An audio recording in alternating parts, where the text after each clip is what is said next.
Introduction. The following exchange was published in the British humor magazine, Punch, on April 3, 1957.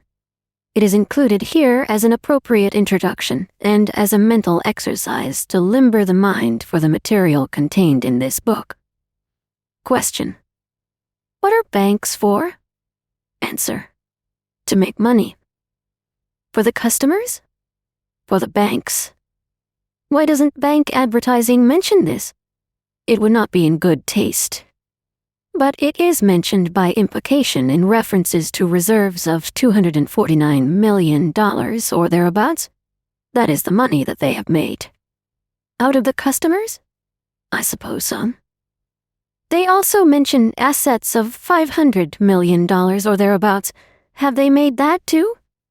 Not exactly. That is the money they use to make money. I see. And they keep it in a safe somewhere? Not at all. They lend it to customers. Then they haven't got it? No. Then how is it assets? They maintain that it would be if they got it back. But they must have some money in a safe somewhere? Yes, usually $500 million or thereabouts. This is called liabilities. But if they've got it, how can they be liable for it? Because it isn't theirs. Then why do they have it? It has been lent to them by customers. You mean customers lend banks money? In effect, they put money into their accounts, so it is really lent to the banks. And what do the banks do with it? Lend it to other customers. But you said that money they lent to other people was assets? Yes. Then assets and liabilities must be the same thing? You can't really say that. But you've just said it. If I put $100 into my account, the bank is liable to have to pay it back, so it's liabilities. But they go and lend it to someone else, and he is liable to have to pay it back, so it's assets. It's the same $100, isn't it? Yes, but then it cancels out. It means, doesn't it, that banks haven't really any money at all? Theoretically.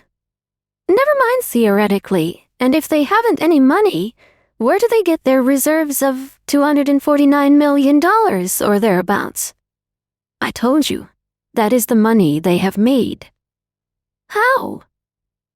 Well, when they lend your $100 to someone, they charge him interest. How much?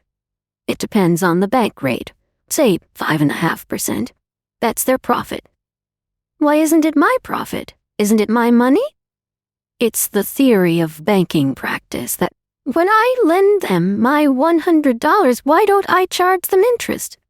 You do. You don't say. How much? It depends on the bank rate. Say 0.5%. Grasping of me, rather? But that's only if you're not going to draw the money out again. But of course I'm going to draw it out again. If I hadn't wanted to draw it out again, I could have buried it in the garden, couldn't I? They wouldn't like you to draw it out again. Why not? If I keep it there, you say it's a liability. Wouldn't they be glad if I reduced their liabilities by removing it? No, because if you remove it, they can't lend it to anyone else. But if I wanted to remove it, they'd have to let me. Certainly. But suppose they've already lent it to another customer. Then they'll let you have someone else's money. But suppose he wants his too, and they've let me have it. You're being purposely obtuse. I think I'm being acute.